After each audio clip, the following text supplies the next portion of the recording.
Section 1. You will hear a conversation between a staff member from Gaia's Guardians and a man who wants to do something to protect the environment. First, you have some time to look at questions 1 to 5.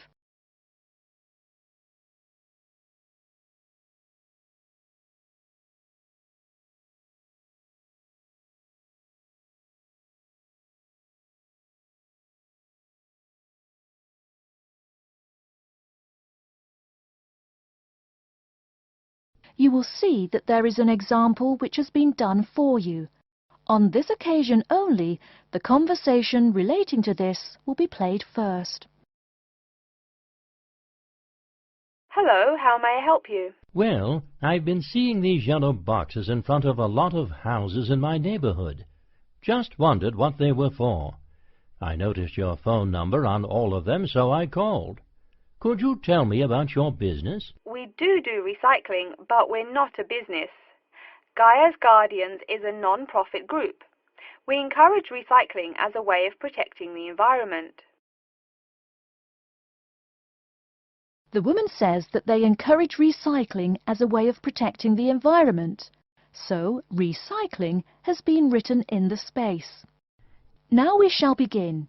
You should answer the questions as you listen, because you will not hear the recording a second time. Listen carefully and answer questions 1 to 5. Hello, how may I help you? Well, I've been seeing these yellow boxes in front of a lot of houses in my neighborhood. Just wondered what they were for. I noticed your phone number on all of them, so I called. Could you tell me about your business? We do recycling, but we're not a business. Gaia's Guardians is a non-profit group. We encourage recycling as a way of protecting the environment. I don't know. I mean, it is a good idea, but I really don't read the newspaper every day or anything. And we don't come collect newspapers every day. In fact, we only do pickups every other week. Oh, well, then maybe I could help. I mean, in my neighborhood there's too much rubbish lying around everywhere. I'd like to help out, I guess. That's great, sir. You're doing the right thing. Okay, I need to get your contact information. What's your name, please? Peter Wisrow. Peter, how do you spell your last name? W-I-S-R-O-W? No, actually, it's W-I-S-R-O-U-G-H.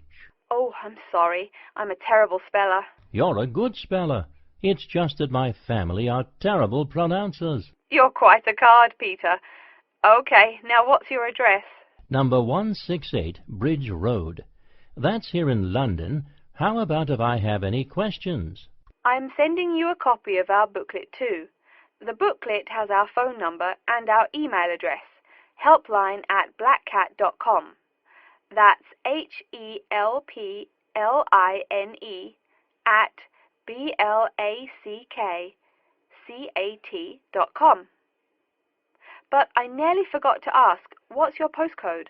BS97PU. PS97BU? No, that's B as in boy, S97P as in Peter, U. Before you hear the rest of the conversation, you have some time to look at questions 6 to 10.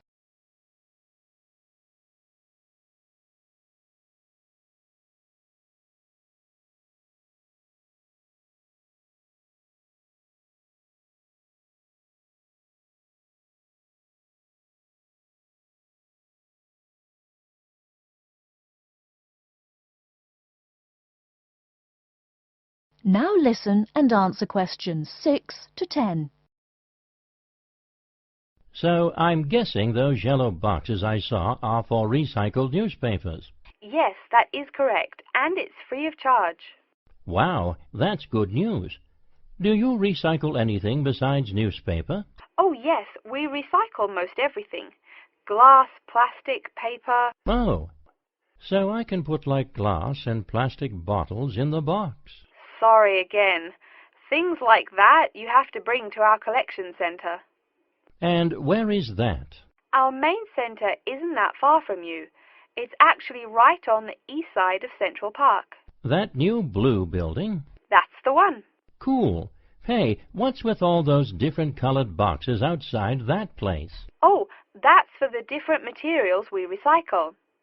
The blue is for metal, the green is for glass and plastics, and the yellow, of course, is for paper. Okay. I'll try and manage to keep all that straight. Oh, no need. They're each labeled. Great.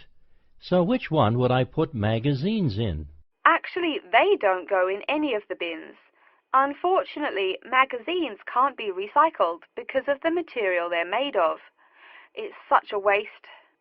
So, would you be interested in volunteering? I'll think about it.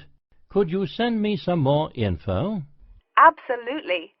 Along with the newspaper box, I'll be sending you our booklet, Savvy. That is SAVVY. It tells you about what you can do to protect the environment in your daily life. Plus, it lists things you can do as a volunteer with our group. Hey, that's cool. Thanks. My pleasure. Do you have any other questions or concerns? Nope, that's it. Section 2. You'll hear an introduction about how to make a resume and apply for a job. First, you have some time to look at questions 11 to 17.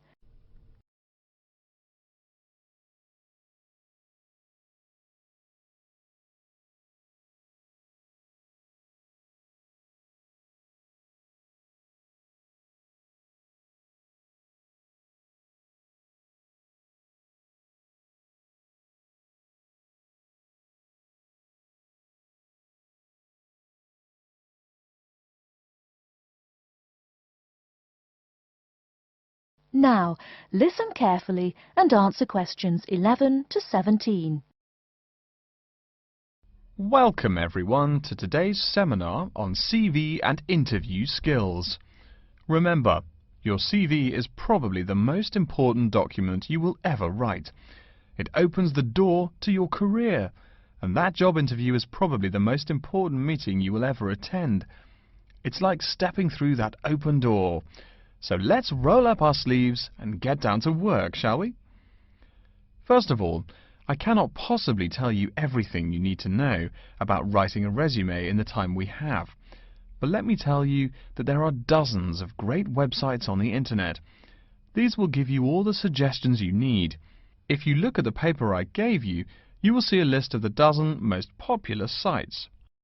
I can mention a couple of important points, however. One is that your CV or resume should not be too long. A page is about right. Why? HR departments do not have the time to read long documents. Too many people are sending too many CVs. After all, the economic crisis of 2008 is still very much alive. Everyone needs a job now.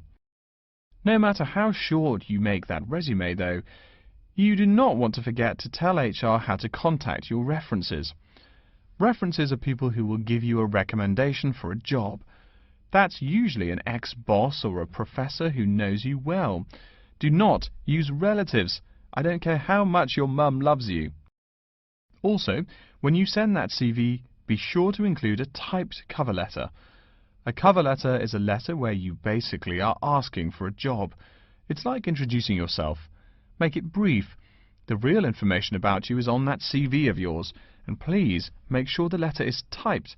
It doesn't matter if your handwriting is beautiful or not. Companies only read typed letters. Another point about CVs is you should try to have an attractive layout. Maybe use different type fonts or colors to highlight the information. Some people include a photo. You can find dozens of examples on the internet. Whatever layout you decide to use, however, avoid all spelling and grammar errors. I used to be an HR manager. If I saw a mistake, that CV went into the garbage. Something you write in a CV is a description of your skills and experiences in an interesting way. Mention training, too. I mean, these are what get you hired. Do not just say, I have lots of experience, or I have many skills. Tell that boss what you did, for what company, and when. Better, tell him how well you did it. Don't just say, I sold houses. Say, I sold £2 million worth of houses in my first year. That is, say something to make the person reading excited and curious. Finally, speaking of CVs, it's sad, but some people actually forget to provide a contact number. That's pretty silly. You wrote a great CV, you have HR dying to meet you, and they don't know how. You forgot your phone number. Oh sure, if you apply online they have your email address, but you just showed them you're forgetful. Why are they going to want to talk to you after that? Before you hear the rest of the talk, you have some time to look at questions 18 to 20.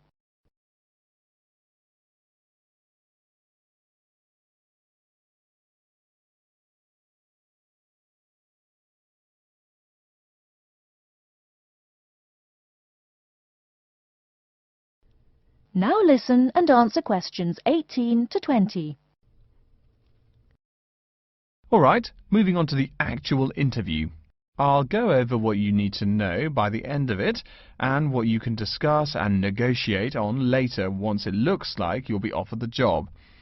First, there's working hours.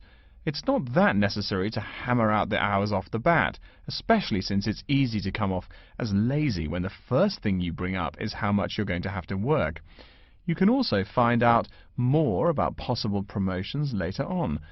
It is important, however, to get a feel for how much you'll be paid.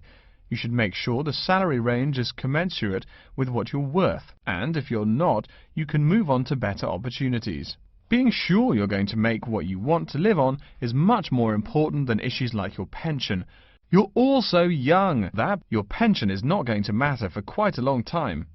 You should find out about what skills you must know for the job and what they'll teach you. In addition, if the company will provide training, you should find out how long the training period is and whether it is paid. Beware of any jobs that want you to train for a long time without appropriate compensation. Speaking of compensation, find out about holidays as well. Do you get paid vacation time? Are you allowed to take personal days? Do you have to work on national holidays? Once you work out these main issues, you can move on later to details like the location and expected attire and whatnot. Wow, that's a lot of information. Let's take a break so you can think everything over and ask any questions you may have. Don't hesitate to come and see me if you need any clarification on all this stuff. That is the end of Section 2. Section 3. You will hear a man called Frank talking to Dr. Lindsay about what he should study if and when he returns for further classes.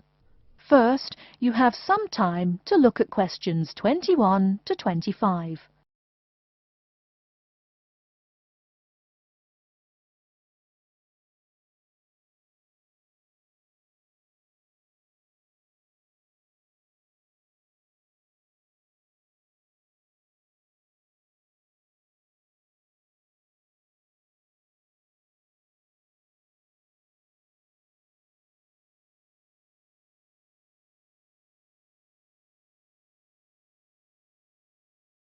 Now listen carefully and answer questions 21 to 25. Hello, are you Dr. Lindsay, the returning students advisor? Yes, that's right. Are you Frank? Your appointment wasn't until 2, but that's okay. Please come in and have a seat. Thanks. I like to arrive early whenever I have anything to do. That's certainly a praiseworthy habit. Let me see. It looks like you've taken a long break from school, and I understand you wanted to have a chat about what you should study if and when you return for further classes. It's such a big challenge. I don't know if I'm crazy for doing this or not. Believe it or not, I know exactly what you mean.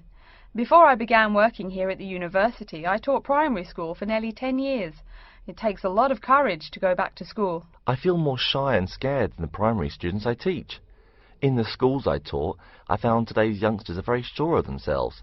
In terms of intelligence, I have a lot to teach them, and the maturity level of much of my class leaves something to be desired. But in terms of confidence, wow, a lot more confident than I am now, that's for sure. Stop fretting. A brave man is a coward who refuses to run. Let's talk about your strong points. You seem an intelligent man. What is it you would like to study? You see, I've been teaching children for a few years, but I think I'm happier teaching adults.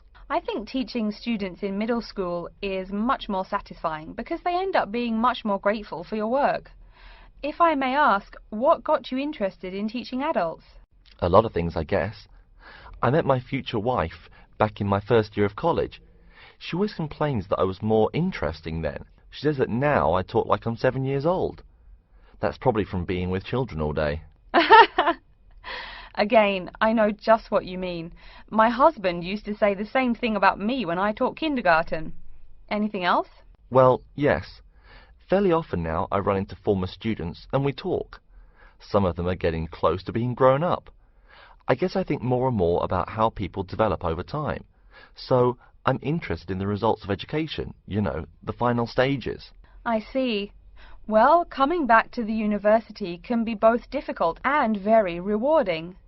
There are some problems unique to returning students, you know, older students like yourself. What do you think is your greatest weakness? Well, I actually think my confidence is getting better. I'm definitely overcoming my introversion and starting to be much more comfortable in front of a class. To tell you the truth, I'm afraid I'm rather behind the times about many things. It's more difficult for me to chase after the popular things youngsters are fond of, such as iPhone, Twitter, if you name it. I think I understand. Before you hear the rest of the talk, you have some time to look at questions 26 to 30.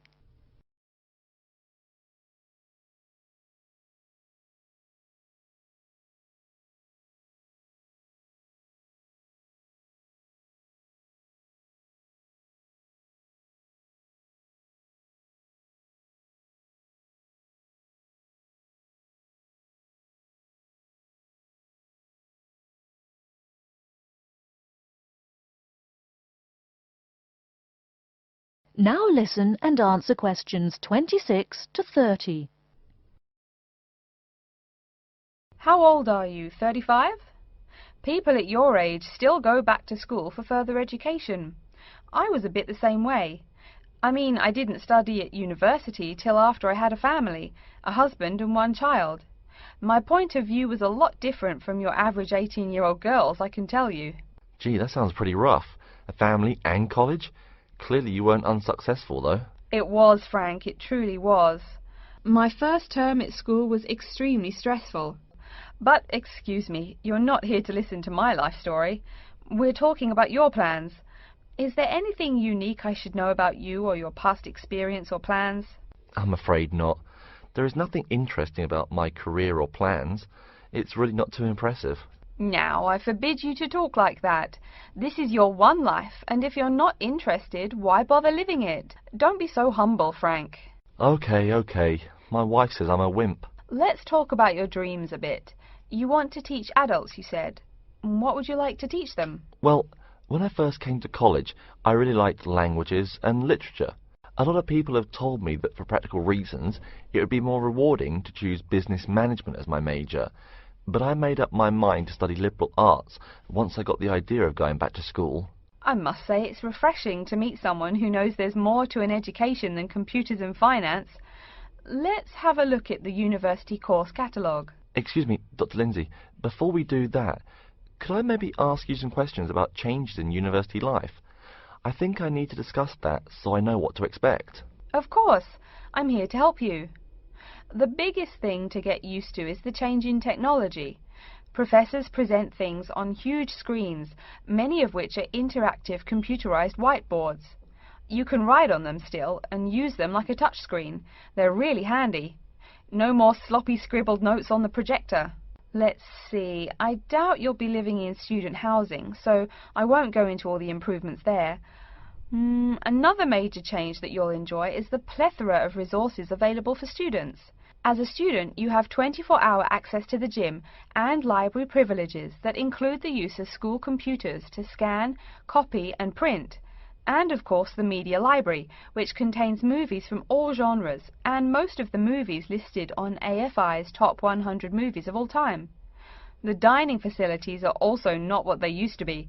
They offer choices for all diets and you can expect a hot meal any time of day. Wow, things really have changed.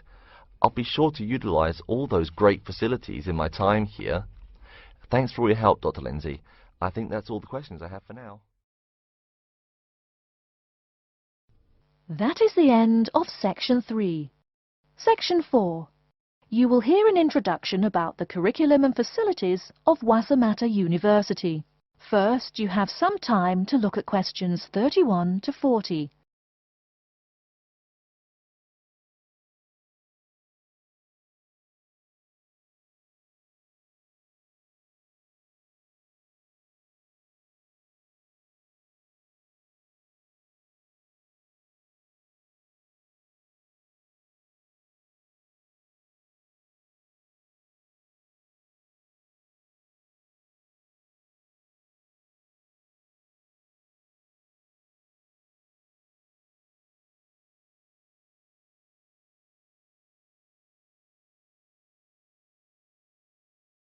Now, listen carefully and answer questions 31 to 40.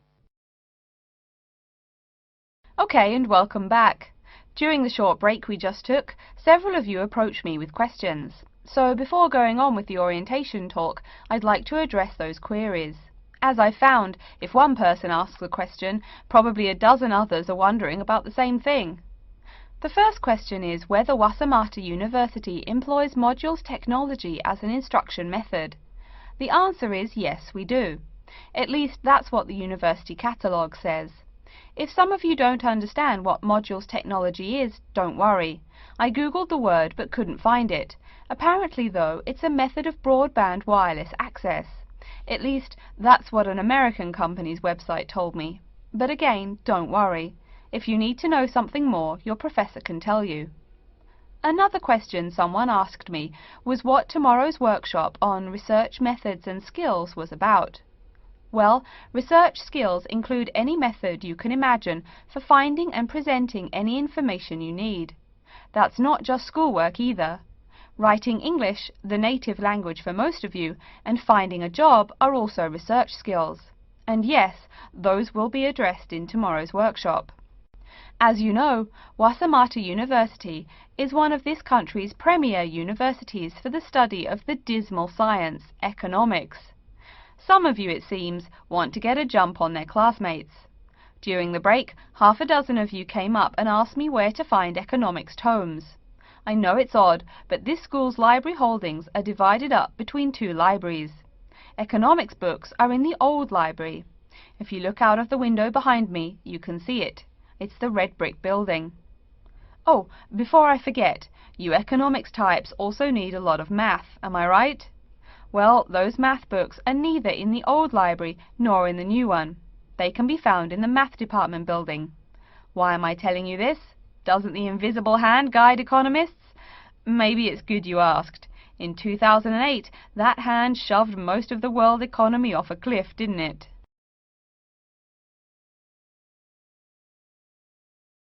Now, I realize that most of you couldn't bring a computer printer or a photocopier from home. So I'm sure you're already wondering where you can copy things like term papers, internet articles, and things like that. I have some good news and some bad news. The good news is that there are a number of places you can make copies. These include both libraries and the Student Union building. Now the bad news. I'm sorry to say, most classroom buildings and academic departments do not have copiers students can use. So most of the large buildings you see around campus do not have copiers for students. The copiers there are reserved for professors and office staff. Oh yes, I nearly forgot to tell you. If you need to have printing done, all the copiers available to students are laser printers. Plus, for your convenience, you can pay using prepaid cards. You can get those in the Student Union building. That just covers the questions put to me. If you have more, please see me during the next break at 2:15. Right now, though, I'd like to start to give you a rundown on the various facilities here on campus. That way you won't get lost so easily in the weeks to come. I've been told that this year's incoming class features a large number of married students and parents. So you must be wondering where to put the baby while you're in class. Okay, right now we're in the Student Union building, right? Remember the big doors in front where you all came in? If you go out of the building, you can see the nursery is just on the other side of this building. It's only about 20 meters away. Convenient, eh? Next, we're all from different places around the country. Some of you are from other countries. That means we're pretty likely to get sick during the first months of school as we expose each other to many new viruses. So where's the doctor? Of course, you need to find the Medical Services Centre, which is on the right as you leave the building. Remember, that's the second building on the right. And if you look out of that window, you can see a lot of antenna and satellite dishes on the roof. So that's what we call the Media Centre. Yeah, I know, I think it's confusing too. The Media Centre is next to the Medical Centre. The chairwoman of the journalism school on the first floor doesn't like it when people who wander in there mistake her for a nurse. Chances are you'll have at least one math class while you're here. That red building there, just outside to the left, is the math department building. I know, it looks about as old as the subject of math, but I assure you that the inside is equipped with state-of-the-art classroom equipment, including interactive chalkboards and surround sound in every room. Oh, can you see the back building there? Yes, behind the Media Centre. Quite new, isn't it? That's the new library, just decorated. They're back to back, you might say. If you look just to the left of it at the lower, older-looking building, you'll find the old library. It's nice and quiet, perfect for those marathon study sessions during exam week. Since the weather is so nice, why don't we stop looking at our maps, but go for a walk around the campus? That is the end of section 4. You now have half a minute to check your answers.